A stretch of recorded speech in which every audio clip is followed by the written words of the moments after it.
En Colombia nos hemos acostumbrado a pensar que los políticos trabajan en favor de unos intereses particulares y no buscando soluciones para las comunidades que los eligieron. Y esto es algo contradictorio en un país cuya constitución dice que la soberanía reside en el pueblo. Es decir, el origen del poder son todas las personas que habitan el territorio nacional. Mi nombre es Santiago y junto con mis compañeros en este blog queremos abrir un poco más la discusión sobre qué es el poder. Y para ello nos hemos remitido a algunos autores que han dado esta discusión a lo largo de la historia. Hoy, basado en el texto 20 tesis de política de Dussel, traeré aquí algunos conceptos que nos ayudarán a entender un poco más esta discusión sobre los políticos en la actualidad, a quién representan y por qué lo hacen. Este recorrido que nos plantea Dussel a través de sus tesis de política nos invita primero a definir algunos conceptos: potentia, potestas, poder delegado, fetichización del poder e hiperpotencia. Hablemos del primero, la potentia.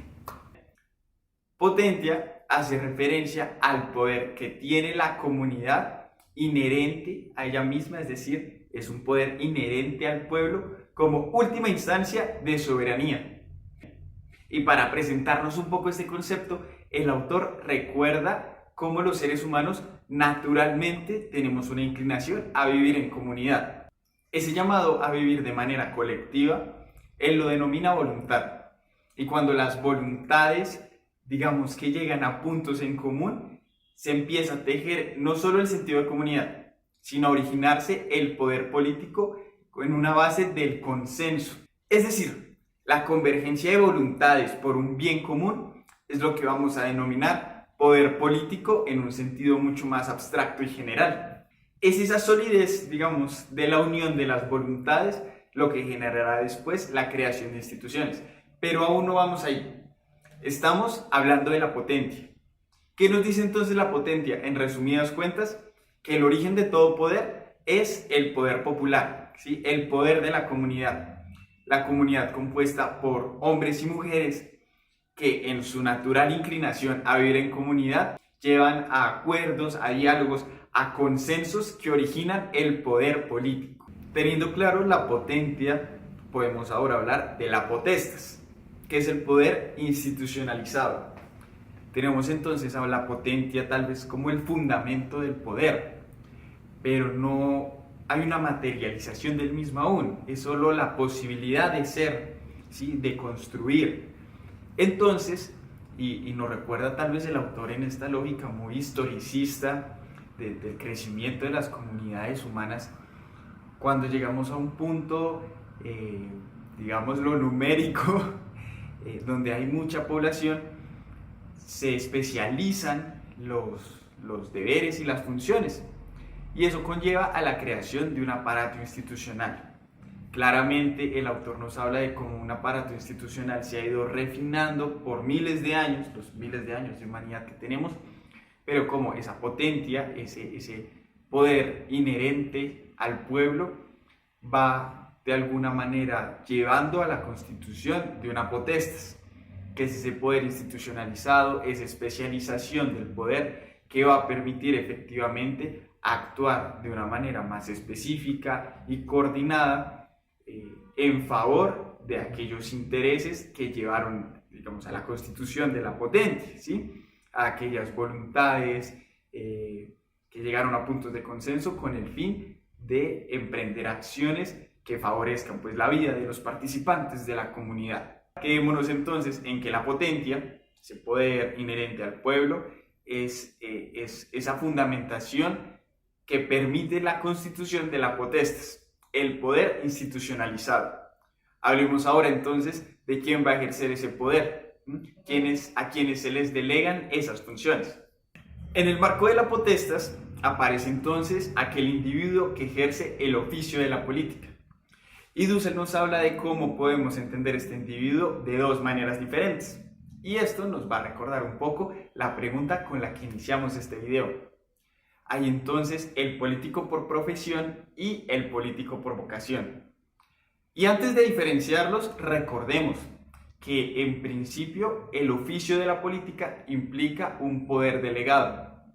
¿Por qué es esto? Bueno, porque el poder, y no podemos olvidarlo, es inherente al pueblo. El pueblo hace una delegación por, digamos, la especialización de funciones que requiere una sociedad altamente poblada para que unos pocos que tienen esa delegación del poder de toda la comunidad sean capaces de llevar a cabo, de cumplir las metas, los objetivos que se ha trazado la comunidad y por la cual, digamos, ha constituido la potestas, es decir, este sistema de instituciones que institucionaliza el poder de la potencia. Teniendo eso claro, entonces nos preguntamos por qué algunos individuos que ejercen la política como oficio, digamos que no responden a ese ejercicio delegado. Aunque lo vamos a tratar en la siguiente tesis, que habla de la fetichización del poder, es importante recordar que el autor nos hace esta diferenciación entre el político, digámoslo así, entre el político como profesión y el político como vocación. El político como profesión ejerce tal vez este poder delegado y lo instrumentaliza en favor de sus intereses particulares, ¿sí? Lo mueve más el hecho de que esto ya se ve como un trabajo que le genera algún tipo de rédito, sea económico o de otra índole, y parece entonces que se rompe con esta lógica del poder delegado. Mientras que el político por vocación tiene esta concepción de la misión que ejerce en favor de representar y trabajar por los intereses de aquellos que le han delegado ese poder. Seguimos ahora hablando de la fetichización del poder. Pero entonces, ¿qué es la fetichización? Vamos por partes. Fetichización es una inversión espectral, es decir, que el fundamento aparece como fundamentado y lo fundamentado aparece como fundamento. Suena un poco enredado, pero trayéndolo entonces a lo que estamos hablando, va más o menos así. El fundamento es la potencia, es decir, es el poder popular, el poder del pueblo. Y lo fundamentado es la potestas y el poder delegado, es decir, el aparato estatal, institucional y aquellos que ejercen la política, ¿sí? O ese es, digamos, su labor. Y acá hay una inversión espectral, es decir, parece que con la fetichización del poder vemos como si el fundamento de todo fuese la potestas, ¿sí? O sea, el poder se origina entonces ahora desde el espacio institucionalizado y de aquellos que ejercen la política. Y entonces eso da pie a que el fundamento ahora esté como viciado y sea ahora lo fundamentado, ¿sí? ¿Qué implica todo esto? Que entonces hay como un tipo de corrupción de la naturaleza del poder. Y vemos que la fetichización del poder lleva a pensar que el poder ya no es un poder delegado, sino un poder autoritario. Entonces, los políticos por profesión, que en últimas buscan sus propios intereses, ya no responden al poder como si ellos estuvieran representando el poder popular, el verdadero origen del poder, la potencia, sino que por el contrario, ellos actúan como si de ellos emanara el poder. Hay una fetichización, por lo que dijimos, ahora lo fundamentado se vuelve fundamento, ¿sí? Erróneamente, porque eso nos lleva a pensar a todos que entonces el político y el Estado son el origen del poder y que nosotros debemos obedecerlo. Es por eso que el autor habla de la hiperpotencia. Hiperpotencia como el poder liberador del pueblo o un estado de rebeldía. ¿Qué nos dice esto?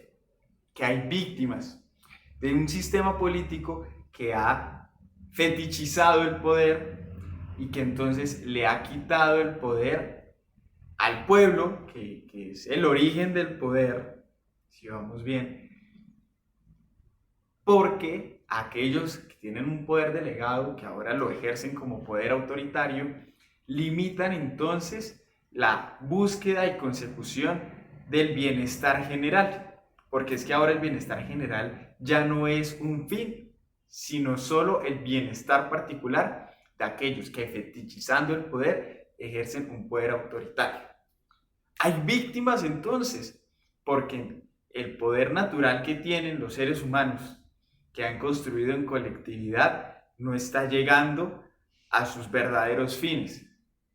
Aquí aparece la hiperpotencia. La hiperpotencia como una situación en que los excluidos toman conciencia de la situación en la que se encuentran y funcionan como un contrapoder contra el poder establecido, ¿sí? Ese poder fetichizado, con la intención de transformar la potestas para que responda a la potencia original, ¿sí?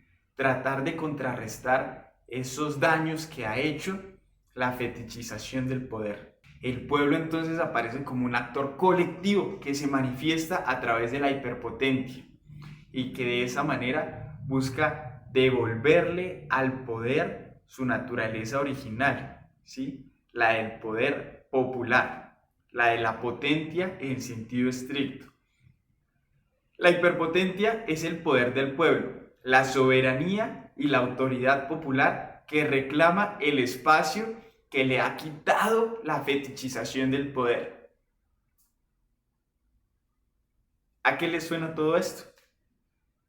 Teniendo ya claros esos conceptos, tal vez podemos responder un poco a la pregunta, ¿sí? ¿Qué está pasando entonces en nuestro país o qué ha venido pasando cuando tenemos políticos que sirven a intereses particulares y no le responden a la comunidad que los ha elegido?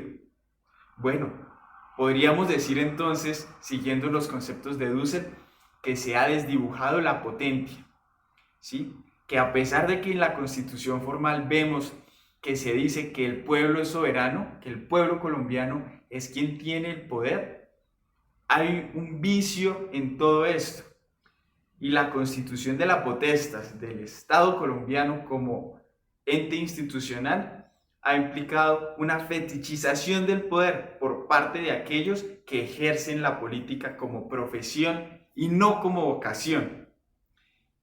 Ejercerla como profesión y no como vocación ha implicado que esos actores ya no ejerzan un poder delegado por parte del pueblo, sino que por el contrario ejerzan un poder autoritario y vertical sobre la ciudadanía.